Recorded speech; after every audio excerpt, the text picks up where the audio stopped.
প্রিয় দর্শক, স্বাগত আজ দুপুরে। আপনাদের সঙ্গে আছি আমি নুসহাত সাওম।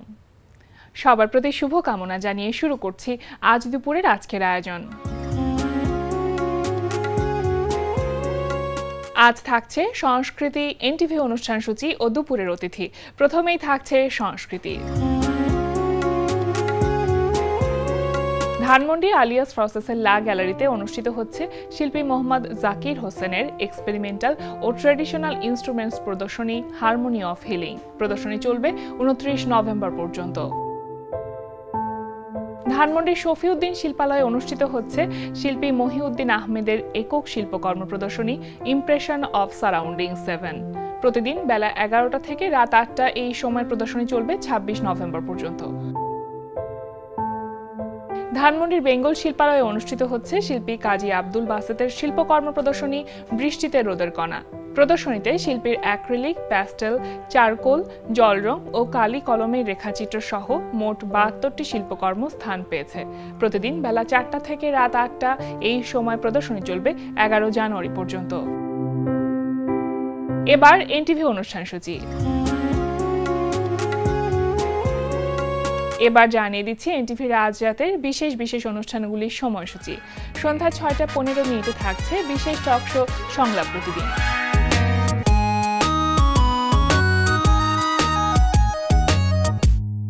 রাত 8টা 20 মিনিটে থাকছে ধারাবাহিক নাটক ঘরের শত্রু বিভীষণ। আমি বিয়ের আগে যেতে পারবো না, গেলে বিয়ের পরে। আপনাকে বলছি আমার সাথে যেতে হবে, তার মানে আপনি আমার সাথে যাবেন। যাবো তো আমি কেন, অবশ্যই তোমার সঙ্গে যাবো। তার কোনো সংসার নাই, তার কোনো জামাই নাই, কিচ্ছু নাই, সে একটা অবিবাহিত মেয়ে।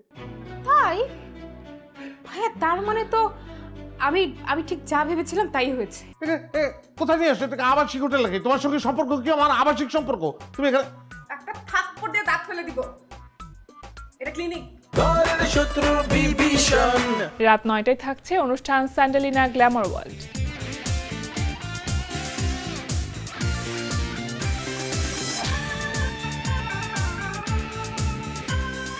রাত 9টা 30 মিনিটে থাকছে ধারাবাহিক নাটক জোনাকির আলো। আমগো এবার একটা মাস্টার নিয়ে আসে না, ওই বারে কইলো ওই মাস্টার নাকি তার ভয়ে এই বাড়িতে আইসা পলাইছে। এক বাড়িতে এত পলাতক থাকলে কেমনে কি? তোমার বাইরে যাইতে হবো কেন? হ্যাঁ, আর এই বাড়ি থাকতে থাকতে তো আমি পাগল হয়ে যেতেছি। সবচেয়ে বড় কথা হইতেছে আঙ্কেল আন্টির সামনে শুদ্ধ ভাষা কইতে কইতে আমার মাথার তার ছিঁড়ে যাইতেছে। রঞ্জু কই ভাই? রঞ্জুর না ডেঙ্গু ফেঙ্গু কিছু একটা হইছে ভাই। এলাকায় অনেক মশা বাড়ছে, মশার একটু কমান যায় না ভাই? চুপ কর, তোর কথা কইতে হইছে অসুবিধা।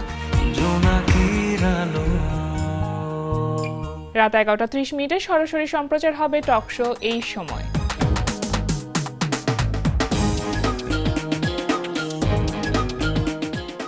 এই ছিল এনটিভি রাজরাতের বিশেষ বিশেষ অনুষ্ঠানগুলির সময়সূচি। এবার দুপুরের অতিথি। প্রিয় দর্শক, আমাদের আজ দুপুরের অতিথি জনপ্রিয় গীতিকার দেলোয়ার আরজুদা সরফ। শুভ দুপুর ভাইয়া। শুভ দুপুর। কেমন আছেন? শুকরিয়া, বেশ ভালো আছি। আজকে অনেকদিন পর আপনাকে পেলাম এবং ভীষণ ভালো লাগছে। সবসময় ভালো লাগে আপনার সাথে কথা বলতে। নতুন ব্যস্ততা কি নিয়ে আছে সেগুলো সম্পর্কে একটু জানি শুরুতেই।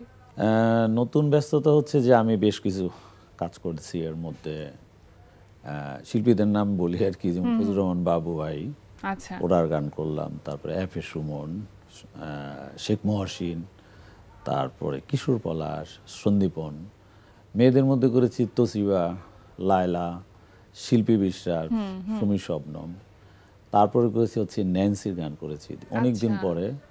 আর অবন্তী সিথি এবং স্বরলিপি, এই দুইজনের সাথে রাকিব, নতুন একটা সিঙ্গার, চমৎকার গান করে, ছোট ভাই। তো ওর বেশ কিছু ডুয়েট গান করেছি। তো এই গানগুলোর কম্পোজিশন করেছেন হচ্ছে শেখ রেজওয়ান, সুর এবং সঙ্গীত তার করা, মুশফিক লিটু, আর এস কে সাগর শাহ, তার সাথে আরেকজন আছেন আমাদের ইরফান টিপু ভাই। আর নতুন যে বিষয়টি হচ্ছে যে গান লেখার পাশাপাশি আমি এবার চেষ্টা করেছি নিজে কিছু গান সুরারোপিত করার জন্য, সুর করার জন্য। আর স্টুডিও আমি একটা করেছি আমার মতো করে, সেখানে আমি নিজেও কিছু টুংটাং করার চেষ্টা করছি আর কি, যা হয়। মানে এত দীর্ঘ একটা পথ চলা আপনার একজন গীতি কবি হিসেবে বা গীতিকার হিসেবে নতুন করে নিজেকে যে সুরকার হিসেবে আবিষ্কার করা যে বিষয়টি, কেমন লাগছে? এটা আসলে একটা দারুণ ব্যাপার ছিল। ধরুন যখন একজন গীতিকার লিখেন তখন তার ভিতরে কিন্তু একটি সুর কাজ করে। অবশ্যই। তো আমার মধ্যেও কাজ করতো সুরকারদের সাথে কাজ করতে গিয়ে, কিন্তু সুরের যে আসলে বেসিক মানে সুরের যে কর্ডের কিছু বিষয় আছে, মানে গ্রামাটিক্যাল যে বিষয়, এগুলো তো আসলে আমার জানা ছিল না সত্যি কথা। তো যে কারণে আমি নিজেকে কখনো সুরকার বলতাম না।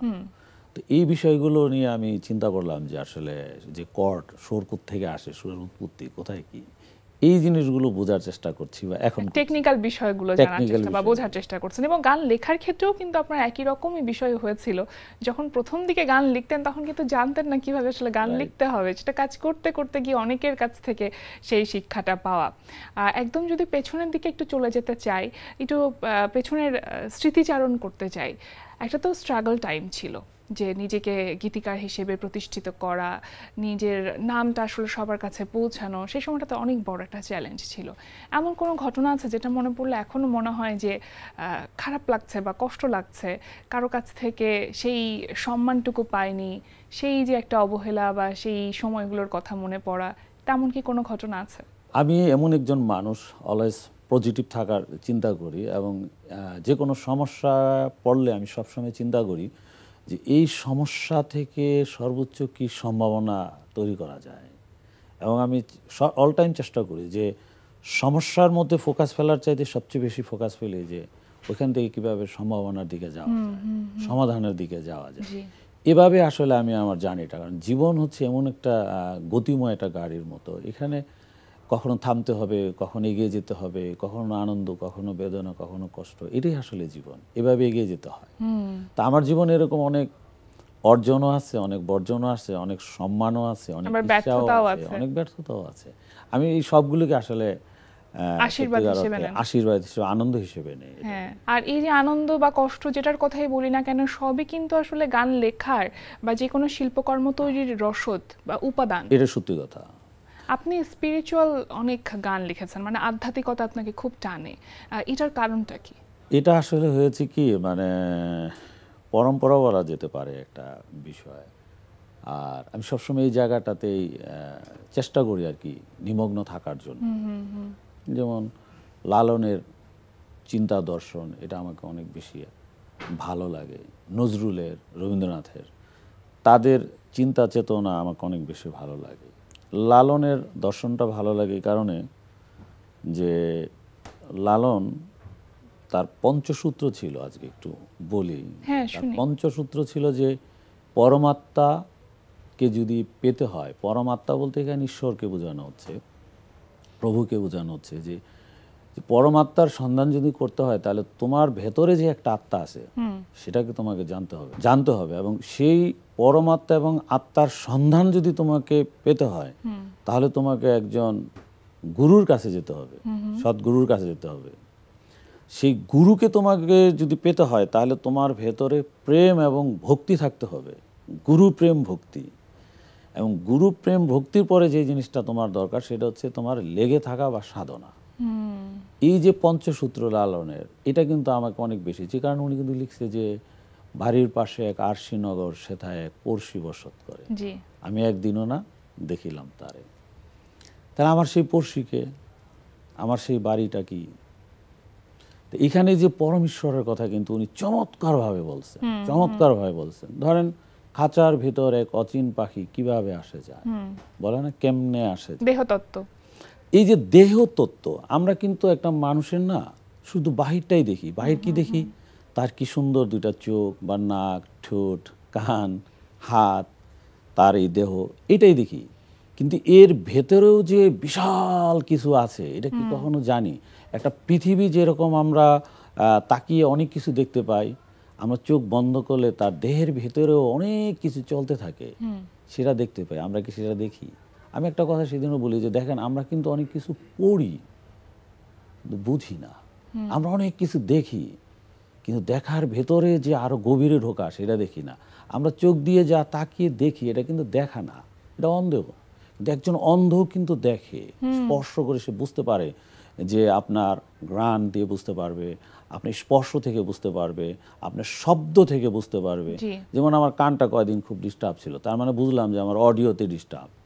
চোখ দিয়ে তো ভিজুয়ালটা দেখি, তার মানে দেখেন এই যে মানবের ভেতরে বাহিরের যে বিরাট অনুভব একটা করার ব্যাপার, ক্ষমতা। এই জিনিসটা কিন্তু লালন দারুণভাবে উপলব্ধি করেছে। আপনাকে গান লিখতে গিয়ে অনেক বই পড়তে হয় বা বই পড়ার অভ্যাস আছে আপনার? বই পড়ার অভ্যাস আছে, নিঃসন্দেহে অভ্যাস আছে। আসলে পড়লেই যে তার জ্ঞান হবে তা কিন্তু না। না, মানে আপনি যদি অনেক বেশি পড়াশোনা করেন হয়তো আপনার তখন একটা জ্ঞান আসবে, এটাকে বলা যেতে পারে দেমাগি জ্ঞান। দেমাগি জ্ঞান বলতে বোঝা হচ্ছে যে আপনি অনেক জ্ঞানের বই পড়ে জন্য যে জ্ঞানটা অহংকার, করলেন। হ্যাঁ। হ্যাঁ, আরেকটা জ্ঞান আছে, সেই জ্ঞানটা হচ্ছে অসীম এই জ্ঞানটা, এটাকে বলা হয় কালবি জ্ঞান। আচ্ছা, অর্থাৎ মানুষের হৃদয়ে যে কাল থেকে যে জ্ঞানটা হয়, অর্থাৎ মহাবিশ্বের জ্ঞান ভাণ্ডার থেকে যে জ্ঞান তার ভিতরে আসে, সেইটা হচ্ছে কালবি জ্ঞান। বাহ। এটা হচ্ছে যে পরম ঈশ্বর, পরম প্রভু, আল্লাহ, হরি, ভগবান, ঈশ্বর, যাই কথাই বলি না কেন, তার কাছ থেকে, এবং মহাবিশ্বের জ্ঞান ভাণ্ডার কিন্তু বলেছি, ভার্সে জ্ঞান আছে। এই জ্ঞানটা কিভাবে আসে? একজন মানুষ যখন স্থির হয়, ধ্যানমগ্ন হয় এবং আধ্যাত্মিক চেতনায় নিজেকে ডুবায়, নিজের ভিতরে ডুব দিতে থাকে, তখন তার ভিতরে এই জ্ঞানগুলো প্রবেশ করতে থাকে। বাহ, যেমন আমি যদি বলি, আমাদের প্রফেট হযরত মুহাম্মদ সাল্লাল্লাহু আলাইহি সাল্লাম হেরা গুহায় নিজেকে তৈরি করেছিলেন, ধ্যানমগ্ন ছিলেন, মোরাকাবা মোরশাহেদা বলে যাকে ছিলেন। তারপরে গিয়ে কিন্তু 23 বছরে আমরা যে কোরআনটা আজকে হাতে পাই, সেটা কিন্তু পর্যায়ক্রমে 23 বছরে কিন্তু নাজিল হয়েছে। আমরা কিন্তু অনেকে কোরআন শরীফ পড়ি, আমরা কি বুঝি? আমি যদি এই পাশে জীবন বলি, এই পাশে মৃত্যু বলি, তাহলে জীবনকে সৌন্দর্য করার জন্য, আলোকিত করার জন্য কিন্তু কোরআন, এবং জীবনের পরে যে মৃত্যু আছে সেই মৃত্যুকে প্রশান্তিময় করার জন্য কিন্তু কোরআন। চমৎকার করে ভালো ভাইয়া বললেন এবং শুনতে আসলে ভীষণ ভালো লাগছিল। যখন আপনি গান লিখেন তখন সাধারণত এই যে আপনি বক্তব্যের কথাগুলো বলছেন, তাই না, আমরা কি করি, যে কোনো বিনোদনের উদ্দেশ্যই হচ্ছে একটা সোশ্যাল মেসেজ থাকবে। এখনকার যে গানগুলো, সেখানে কি মনে হয় যে আসলে কোন দিকে যাচ্ছে? মানে আমরা যে গানের লিরিকের দিকে যদি তাকাই, একটু যদি ভালোভাবে অবজার্ভ করি, তাহলে আসলে লিরিকগুলো কেমন হচ্ছে? নতুন যারা গীতিকার তারা কেমন লিখছেন? পৃথিবীকে 4টা জিনিস কিন্তু লিড দেয়। এক নম্বর হচ্ছে যে আমরা যখন ধর্মকে ধারণ করি, তখন একজন মানুষ মহান হয়। আমি কি মহান হতে পেরেছি? যদি না উত্তর হয়, তাহলে বুঝতে হবে যে আমি ধর্মকে ধারণ করতে পারি না। সংস্কৃতি চর্চায় যদি আমি সভ্য হই, তাহলে বুঝতে হবে যে আমি কি সভ্যতা কি নির্মাণ হয়েছে? না, তাহলে আমার সংস্কৃতিটা হয় নাই। আমি যদি রাজনীতির কথা বলি, সেখানে হয় একজন মানুষ ক্ষমতাবান সেবক। আমি কি ক্ষমতাবান এবং সেবক হতে পেরেছি? যদি উত্তর হয় না, তাহলে আমার রাজনীতিটা হয় নাই। বিজ্ঞান জীবনকে করেছে সহজ এবং উচ্চতর, জীবনকে সহজ এবং উচ্চতর করেছে বিজ্ঞান। আমরা আজকে টেকনোলজি অনেক ব্যবহার করি, যে কারণে জীবনকে আমরা অনেক সহজভাবে কিন্তু উপলব্ধি করতে পারি। এই 4টা জিনিস কিন্তু ফোকাস ফেলে। এখন বিশুদ্ধ সংস্কৃতি না এটা অশুদ্ধ সংস্কৃতি, এটা কিন্তু মানুষ বুঝতেই পারে। তবে একটা জায়গায় আমার বলার, সেটা হচ্ছে কি জানেন, যখন সংস্কৃতিকে পৃষ্ঠপোষকতা করা হয় না, তখন কিন্তু অপসংস্কৃতি এসে বাসা বাঁধে। সত্যি, সংস্কৃতিকে পৃষ্ঠপোষকতা করতে হবে এবং সঠিক মানুষ দিয়ে, সঠিক জনবল দিয়ে, সঠিক ক্রিয়েটিভ যারা, তাদেরকে দিয়ে। যখন করবেন না, তখনই ওটা অন্যদিকে চলে যাবে, মিসইউজ হবে সংস্কৃতি। আসলে যে কারণে কিন্তু এই প্রশ্নটা আসে যে এখন যারা লিখছে তাদের লেখা কি হচ্ছে। আমি ধরেন যদি বলবো যে 100 গান শুনলে দেখি যে এখানে অনেক গানের মধ্যেই গ্রামাটিক্যাল ভুল আছে, ছন্দমিল ভুল আছে, অন্তমিল আছে। যেমন এখন আমি কম্পোজিশনের দিকে একটু হাত বাড়িয়েছে, চেষ্টা করছি। এটা চেষ্টা করতে গিয়ে যখন আমি যে কোনো কিছু যখন করতে যাই, তখন এটা শিখে করার চেষ্টা করি আসলে, মানে না শেখা পর্যন্ত আমি করতে যাই না। তো সেখানে এসে দেখি যে অনেক গ্যাপ থাকে, আবার অসাধারণও আছে। কারণ প্রযুক্তি মানুষকে কিন্তু অসাধারণ জায়গায় নিয়ে গেছে। যেমন মনে করেন এআইকে আমরা মনে করেন এখন বলতে পারি কি যে আর্টিফিশিয়াল ইন্টেলিজেন্স, কিন্তু না, অ্যাডিশনাল মানে অ্যাডভান্স ইন্টেলিজেন্সও আছে কিন্তু। মানে আমাদের যে একটা প্রজন্ম এখন করছে, লিড দিচ্ছে, এরা কিন্তু আর্টিফিশিয়াল ইন্টেলিজেন্সের চাইতেও তারা অ্যাডভান্স ইন্টেলিজেন্স, যেটা আমরা চিন্তাই করতে পারি নাই। আমরা সবসময় চিন্তা করেছি যে আমার সামনে একজন শিক্ষক আছেন, তিনি আমাকে যে ডিরেকশন দিবে আমরা ওইভাবে চিন্তা করব। আর এখন হচ্ছে যে অ্যাডভান্স তারা চিন্তা করে যে না, ওনার চিন্তা চাইতে আমার চিন্তাটা অনেক বেশি সুন্দর। এই যে এগিয়ে যাওয়া, ছাড়িয়ে যাওয়া, এটা যদি আসলে ভালোর জন্য হয় তাহলে অনেক ভালো, কিন্তু অনেক সময় তো খারাপ নিয়ে আসে, তাই না? মানে প্রযুক্তির অপব্যবহার না করে ব্যবহার করতে পারলে, মানে সঠিক ব্যবহারটা করতে পারলে মনে হয় আমরা যেখানে আসলে পৌঁছতে চাচ্ছি বা বিশুদ্ধ সংস্কৃতি চর্চা করতে চাচ্ছি সেই জায়গাটা পৌঁছানো সহজ তো, সম্ভব। সহজ করে দেয় না হ্যাঁ, জীবনকে, হ্যাঁ, অনেক সহজ করে দেয়। অবশ্যই। আরেকটি বিষয় জানতে চাইবো, এখন পর্যন্ত আপনার কতগুলো গান লেখা হয়েছে, কত হাজার হবে আনুমানিক? তাও প্রায় 5,000-এর কাছাকাছি তো হবে। এবং অসংখ্য শিল্পীর জন্য আপনি গান লিখেছেন, অসংখ্য, নতুন বাংলাদেশে। পুরাতন, মানে এমন কোনো শিল্পী নেই যিনি মনে হয় আপনার গান করেননি। করেন এই সংখ্যা কম আর কি, করেছেই বেশি। হ্যাঁ। নতুনদের জন্য আমি কাজ করতে চাচ্ছি এবার। হ্যাঁ। বিশেষ করে যেমন মনে করেন আমি যখন নতুন ছিলাম, আমি নতুনদের আকুতিটা বুঝি তো। তো আমি চাই যারা নতুন সুর করে তাদেরকে খুব প্রায়োরিটি দিতাম, মিউজিক যারা করেন, গাইতে যারা যান। তো এখন আমি নিজে একটা স্টুডিও করেছি, আমার নিজের একটা জায়গা তৈরি করেছি। তো অনেক নতুন যারা এখন গান করতে চায়, ছেলে বা মেয়ে যারাই করতে চায়, আসলে আমি চাই তাদেরকে প্রমোট করতে, তাদের জন্য কিছু কাজ করতে। একজন শিল্পীকে, আপনি যেহেতু গীতিকবি, একজন শিল্পীকে কিন্তু সবসময় সমসাময়িক হতে হয়। আপনি যখন অনেক আগে অনেক সিনিয়রদের জন্য গান লিখেছেন, এখন যখন নতুনদের জন্য গান লিখতে যান, তখন সেটা কি সমসাময়িক হবে কি হবে না, এই একটা দ্বান্দ্বিক বিষয় আপনার মধ্যে কাজ করে কিনা, বা এই সময়ের জন্য আসলে উপযোগী গান লেখা, সেটা সেই জায়গাতে আপনি চ্যালেঞ্জ ফেস করেন কিনা? আমার জায়গায় আমি সবসময় ফোকাস ফেলার চেষ্টা করি যে আমি আমার মতো করে জিনিসটা আউটপুট দিতে পারলাম কিনা। মানে ট্রেন্ডই হয় না যে ট্রেন্ড, এটাতে আসলে আমি অতটা বিশ্বাসী। সময়ের সাথে সাথে আমি নিজেকে পরিবর্তন করি, সময়ে কি কি চাচ্ছে সেটার দিকেও আমি যাই, বাট আমি ট্রেন্ডই না। যেমন স্রোতের মধ্যে আবার কিন্তু ভাসি না আমি। কেমন একটু বলি, সেটা হচ্ছে যে ধরেন অনেক বেশি স্রোত, সবাই ভেসে যাচ্ছে, তো ভেসে কিন্তু সমুদ্রে যাবে, কিন্তু আমি স্রোতের বিপরীতে হেঁটে আমি কিন্তু হিমালয় জয় করতে চাই। তো এই যে স্রোতের বিপরীতে গিয়ে হিমালয় জয় করার মতো যে মেন্টালিটি, যে স্পিরিট, যে সাহস, শক্তি, অধ্যবসায় বা শ্রম, এটা অনেকে নাই আপু, ধরতে পারে না অনেকে, যে কারণে অনেকে আমার সাথে কাজ করতে আসে, পরে ছিটকে যায়। মানে ম্যাক্সিমাম তো স্রোতের সাথে ভাসতে চায়, এই একটা বিষয় আর কি। আরেকটা বিষয় আপনি বারবার বলতেছেন, যেমন শিল্পী। আসলে আমরা যারা এখনকার সময়ে শিল্পী খুব কম, গায়কই বেশি, মানে সিঙ্গার। শিল্পী আর্টিস্ট, মানে শিল্পীকে কিন্তু আর্টিস্ট বলা যায়, তো গায়ক এই কারণ আর্টিস্ট যখন, তার কিন্তু একটা স্টাইল তৈরি হয়। যেমন মনে করেন আইয়ুব বাচ্চু, জেমস, আমরা কিন্তু গানটা শুনলেই বুঝতে পারি যে এটা আইয়ুব বাচ্চুর গান, এটা জেমসের গান, বা এটা বেবি নাজনীনের গান। কেন? তারা স্টার, সিঙ্গার, তারা কিন্তু আসলে আর্টিস্ট। সিঙ্গার কারা? সব সময়ের জন্যই আসলে একই জায়গাতেই থাকবেন। সিঙ্গার কারা? যারা তাদের গান করছে, আপনি গানটা শুনে বলতে পারছেন না যে এটা কে গাইতেছে, তার মানে সে কিন্তু গায়ক, সিঙ্গার। আপনি লালনের গান শুনলেই কিন্তু বলবেন যে এটা লালন, তাহলে লালন হচ্ছে আর্টিস্ট। নজরুলের গান শুনলেই কিন্তু বুঝবেন যে এটা নজরুল, তারপরে নজরুল আর্টিস্ট, ক্রিয়েটর। রবীন্দ্রনাথের গান শুনলেই কিন্তু বলবেন এটা রবীন্দ্রনাথের গান, কারণ রবীন্দ্রনাথ আর্টিস্ট এবং ক্রিয়েটর। সময়ের সাথে সাথে গানের ভাষার, মানে ভাষাগত জায়গা থেকে কি গান পরিবর্তন হচ্ছে? অবশ্যই, অবশ্যই। ভাষা, রবীন্দ্রনাথের সময়, নজরুলের সময় ওনারা যে সমস্ত শব্দগুলো ব্যবহার করতেন, এখন এই আধুনিক সময়ে এসে সেই শব্দটা নাই। আধুনিক শব্দটাই ব্যবহার হয়েছে এরকম, যে ওই সময় তম ব্যবহার হতো, জবে, এই শব্দগুলো ইউজ হতো, এখন আর এগুলো হয় না। তারপরে গানের ফরম্যাটও চেঞ্জ হয়েছে। আমরা যেমন মনে করেন রবীন্দ্র, নজরুল বা তারা ওই সময় বারবার ওনাদের কথা বলি, আরও তো অনেক গীতি কবিরা এই দেশে আছেন, তারাও আমার অনেক পছন্দের। কিন্তু ওই সময় গানগুলোতে ধরেন গানের স্থায়ী ইউজ হতো, তারপরে একটা অন্তরা হতো, মাঝখানে সঞ্চারে ব্যবহার হতো, তারপরে আবার অন্তরা আসতো, এইভাবে। তো ফরম্যাট চেঞ্জ হওয়ার কারণে দেখা যেত গানকে ছোট করার কারণে বা বিভিন্ন ইয়ার কারণে এই গানের সঞ্চারের আগে তুলে দিলেন আর কি। আচ্ছা, তুলে দেওয়ার পরে গানের স্থায়ীটা চলে আসলো, অন্তরা, তারপরে সেকেন্ড অন্তরা শেষ। এর মধ্যেও আবার অনেক টেকনোলজির কারণে আমরা যে গানের প্রথম অন্তরা লিখতাম, সেকেন্ড অন্তরা লিখতাম, ওই অন্তরা লিখতে গিয়ে একটা ব্রিজ লাইন লিখতাম, যে ব্রিজ লাইনটা মুখের ব্রিজ লাইনকে গিয়ে ম্যাচ করতো। ব্রিজ মানে সংযোগান। তো আমরা অনেক সময় মুখের ব্রিজটা অনেক সুন্দর করে লেখা হয়, অন্তরার যে ব্রিজটা ওইটাকে ওইটা দিয়ে প্রতিস্থাপন করা হয়। অল্প লেখার মধ্যে আমার ওই অনেক লিখে যেটা বোঝাতে চেয়েছি সেটা অল্প লিখে কিভাবে বেশিটা বোঝানো যায়, এরকম আর কি। আর আমি যখন কোনো সিঙ্গার বা আর্টিস্টের জন্য গান করতে চাই, আগে তাকে ধারণ করার চেষ্টা করি যে উনি এই গানটা করবে, ঠিক আছে তাহলে আমি এরকম করি। আমি এমন করিনি, আমি প্রত্যেক আর্টিস্টের জন্য আলাদা আলাদা চিন্তা করে গান লিখি।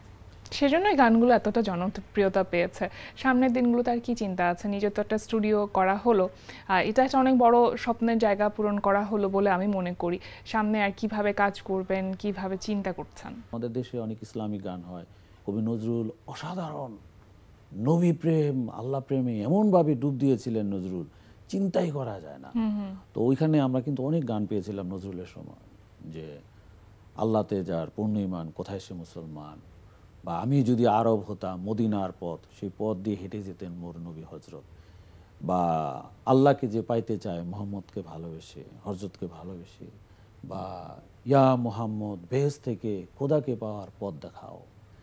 এই যে যে নবী প্রেম স্রষ্টার প্রেম, এটা বিরাট ব্যাপার। আমার কাছে মনে হয়েছে কবি নজরুলের তার একদিকে আল্লাহ একদিকে রাসূল, এক কানে আল্লাহ এক কানে রাসূল, তার দমে আল্লাহ নিঃশ্বাসে রাসূল। অর্থাৎ নবী প্রেম আল্লাহর প্রেমে যদি কারো আসলে নিমজ্জিত না হয় না, আমি আপনাদের মাধ্যমে এনটিভির যত দর্শক শ্রোতা যারাই আছেন সবার কাছে দোয়া চাই যে আপনারা আমাকে দোয়া করবেন, আমি যেন এই নবী প্রেমে এবং স্রষ্টা প্রেমে নিজেকে ডুবাইতে পারি, এবং সেখান থেকে যেন আমি কিছু কিঞ্চিত হলেও যেন বের করতে পারি। এই একটু আলো যেন আমি পাই। অবশ্যই অনেক অনেক দোয়া, ভালোবাসা এবং শুভকামনা আপনার জন্য। আজকে আমাদের আয়োজনে আসবার জন্য আপনাকে অসংখ্য ধন্যবাদ। অনেক অনেক ধন্যবাদ, এবং এনটিভিকেও ধন্যবাদ। এনটিভির সাথে যারা আছেন দর্শক শ্রোতা তাদেরকেও অনেক অনেক ধন্যবাদ। আর আবারও সবার কাছে আমার দোয়া আছে সবাইকে। আসসালামু আলাইকুম। প্রিয় দর্শক, আমরা চলে এসেছি অনুষ্ঠানের শেষ প্রান্তে। অনুষ্ঠান সম্পর্কে আপনার মতামত জানাতে মেইল করুন আজ দুপুরে @ntvbd.com এ। বিশ্বের যে কোনো প্রান্ত থেকে যে কোনো সময় আজ দুপুরে দেখতে ভিজিট করুন আমাদের পূর্ণাঙ্গ ওয়েব পোর্টাল www.ntvbd.com। এছাড়া এনটিভির সব জনপ্রিয় অনুষ্ঠান ও খবরের আপডেট পেতে ভিজিট করুন আমাদের ইউটিউব চ্যানেল ও ভেরিফাইড ফেসবুক পেজে। সবার মঙ্গল কামনায় আজকের মতো এখানে শেষ করছি। শুভ দুপুর।